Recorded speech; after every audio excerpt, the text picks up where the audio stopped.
Salah satu yang mesti kita jaga adalah tidak boleh misalnya sawah, lahan produktif itu dibangun buat rumah.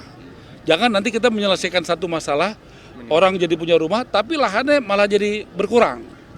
Jadi tidak boleh menggunakan lahan-lahan persawahan untuk perumahan. Nah tentu yang tadi di bantaran kali, itu kan mesti harus jalur hijau, itu harus makin ditegaskan. Memang ini tantangan buat Pemda-Pemda, karena sudah banyak yang telanjur. Udah ada yang bahkan puluhan tahun di situ. Ya, jadi saya rasa itu ya. Selamat sore para jadi apa aspirasi yang Bapak sampaikan pada sore hari ini? Ya, pertama tadi saya sudah laporkan kepada Bapak Menko Pak AHY. Saya juga sudah bicara dengan Menteri PU. Jadi kurang lebih 2 jam lah ya saya di sini. Saya menemukan beberapa fakta bahwa yang dibutuhkan masyarakat pasti sekarang adalah yang cepat tuh bantuan makanan, minuman ya, dan obat-obatan, madu, tadi pampers banyak yang perlu ya. Pakaian dalam juga banyak, pakaian dalam buat perempuan dan laki-laki ya. Kemudian sudah cukup banyak yang tadi berapa hari nggak ganti pakaian ya. Jadi kita tadi untung bawanya cukup banyak jadi kebagian.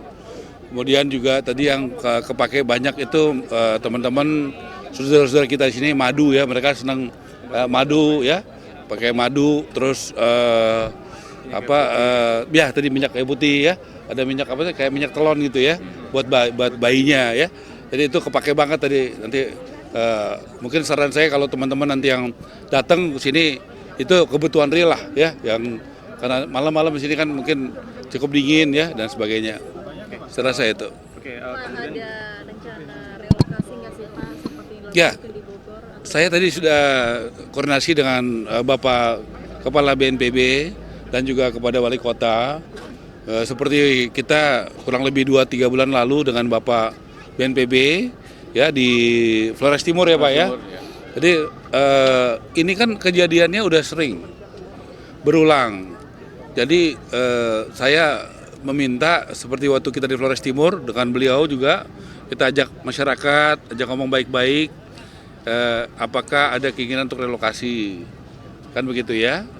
Kemudian ya kalau di Flores Timur dengan dialog yang tenang, saya malah pisahkan antara bapak-bapak, ibu-ibu sama anak-anaknya, karena itu kan memindahkan bukan hanya tempat tinggal tapi kehidupan, dia sekolahnya, pasarnya, tempat ibadahnya ya. Jadi pindah semua, jadi diajak tanya baik-baik lah. Jadi tanya baik-baik, saya rasa masyarakat di sini mungkin 1-2 hari lagi boleh Pak Kepala BNPB sama Pak Wali Kota ditanya baik-baik ya. Bagaimana ya, kemudian tadi saya udah berbincang dengan Pak Wali Kota, ada di tempat di pasar ya Pak ya? Pasar Bintara, tanahnya sudah ada punya kota ya? Punya kota, nanti kalau cocok itu bagaimana cara kita bangunkan ya, begitu. Ini sedikit mungkin tadi kan sudah berinteraksi dengan warga, ini ada yang disampaikan nggak Pak? Ya mereka udah beberapa hari ini tinggal di sini, anak-anaknya nggak bersekolah, jadi nanti persoalannya juga membersihkan rumah ya. Jadi peralatan-peralatan tadi sudah kita koordinasi untuk alat berat ya, sama truk sampah. alat berat dan truk sampah, karena itu juga perlu sendiri. Sekarang berapa tempat itu listrik airnya sudah ada yang nyala, ada yang belum ya, karena takut juga konslet ya. Betul. Jadi kita juga mesti hati-hati itu ya, mesti dicek dulu Pak Wali Kota situasinya begitu. Jadi sesudah ini kita berharap tidak ada banjir susulan ya, jadi juga rumahnya masih dibersihkan. Saya pikir, tapi juga memperhatikan listriknya sama airnya yang ada lokasi, karena nggak mungkin ngebersihin tanpa air, karena itu lumpurnya tebal-tebal ya gitu. Ada opsi lain nggak sih Pak selain relokasi atau membangun? Harus menyeluruh ya, jadi kan dari utuh ya, dari Kabupaten Bogor, ada di sininya kan hulu di sini kan, Kota Bekasi. Jadi tadi sudah saya sampaikan kepada Pak AHY juga, Pak Dodi, kalau boleh diundang juga Gubernur ya, Wali Kota di Jawa Barat, Bupati. Kemudian dipelajari karena ini masalah kan sudah berulang ya, jadi kalau boleh tadi bagus tuh pertanyaannya, penyelesaian secara sistem ya, secara utuh, jadi dari hulu ke hilir gitu. Jadi kita jangan terus-terus ya hanya menyelesaikan di hilirnya, kalau perlu di hulunya ini akar masalahnya harus diselesaikan. Tapi ya sekarang saya pikir ya semua bagus lah, BNPB selalu paling duluan nih, beliau ini selalu paling cepat dan sudah pengalaman. Ya kami juga siap nanti kalau dibutuhkan untuk menyiapkan relokasi ya Pak ya. Siap. Kami punya standar kok untuk seperti itu ya. Pak Ara, salah satu sisi lainnya Anda kan banjir ini membawa banyak sampah. Nah ini kan juga kehidupan masyarakat yang mungkin lebih harus diedukasi tentang pengelolaan sampah. Karena ada biar tidak menyebabkan banjir. Ya, saya rasa memang PR kita banyak ya sebagai pemerintah mengedukasi soal bagaimana sampah juga sudah mulai dipisahkan, ya mulai menurut saya di kompleks-kompleks, di sekolah, di pasar, di rumah tangga. Saya pikir juga kami nanti ke depan, saya sebagai Menteri Perumahan dan Kawasan Pemukiman pasti kita membuat peraturan-peraturan dan kemudian tindak lanjutnya ya, sampah itu siapa yang ngumpulin, kemudian diproses di mana. Jadi itu tidak buang sembarangan gitu Pak ya. ya kita juga pikirkan juga mungkin dengan kondisi-kondisi yang seperti ini ya harus lebih edukasi, juga mungkin juga ada dalam tanda kutip peringatan ya bagi yang melanggar aturan itu karena bisa merugikan banyak orang ya gitu. Saya pikir edukasi penting, sosialisasi penting, tapi juga pada waktunya kita harus juga lebih tegas lah gitu ya untuk menegakkan aturan gitu. Para untuk titik-titik rawan banjir nantinya dari PKP sendiri akan lebih memperketat memberikan IMB untuk yang titik-titik rawan banjir atau seperti apa? Gini, kalau IMB itu sekarang namanya bukan IMB lagi, PBG. Jadi kementerian kami itu biasanya kan teman-teman taunya investor diberikan karpet merah, betul kan ya? Kalau kami Presiden Prabowo memerintahkan saya sebagai Menteri PKP, Perumahan dan Kawasan Pemukiman memberikan rakyat karpet merah dalam soal perumahan. Nah, apa buktinya? Satu, tadi PBG. PBG itu persetujuan bangunan gedung. Dulu tuh IMB.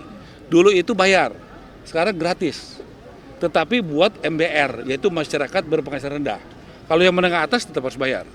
Nah, yang kedua, BPHTB itu dulu 5%. Sekarang gratis. Ya, jadi ini sangat pro rakyat sekali kebijakan Presiden Prabowo. Yang ketiga itu PPN. PPN itu di bawah 2 miliar sampai bulan Juni ini kita buat gratis. Nah, ini sangat penting sekali saya sampaikan.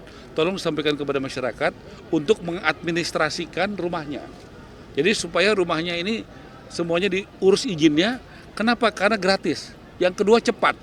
Saya sudah membuat kebijakan dan bersama Menteri Dalam Negeri dan PU itu SKB 3 Menteri. Kalau di kota udah jalan belum? Ya, udah jalan, udah. Nah, jadi PBG PBG udah gratis. udah gratis. Buat MBR ya. MBR, ya. Nah, prosesnya bisa berapa lama, Pak? Kalau ininya kan 14 hari masa paling lambat untuk proses. Jadi sebelumnya 45 hari, Iya. saya mengeluarkan kebijakan jadi 10 hari. Iya. Tetapi yang luar biasa di beberapa daerah, contoh di Sumedang, di Subang, ya itu bisa sekitar 1 jam. Yang luar biasa itu di Bali, di Buleleng, di Badung, sama di Gianyar itu bisa 14 menit dan 17 menit. Nah kemarin saya kan groundbreaking sama Kapolri di Kerawang. Jadi bicara dengan di Pontianak. Yang hebatnya di Pontianak itu mengurus izin rumah, yaitu PBG sekarang bisa 10 menit. Nah jadi saya rasa ini kita sudah melakukan suatu lompatan besar dalam pelayanan publik di bidang perumahan. Kenapa? PBG-nya gratis, PPN-nya di bawah 2 miliar gratis, BPHTB-nya gratis dan cepat. Jadi ngurusnya itu bahkan 10 menit di Pontianak, di Subang, di Sumedang nggak sampai 1 jam, kan begitu ya.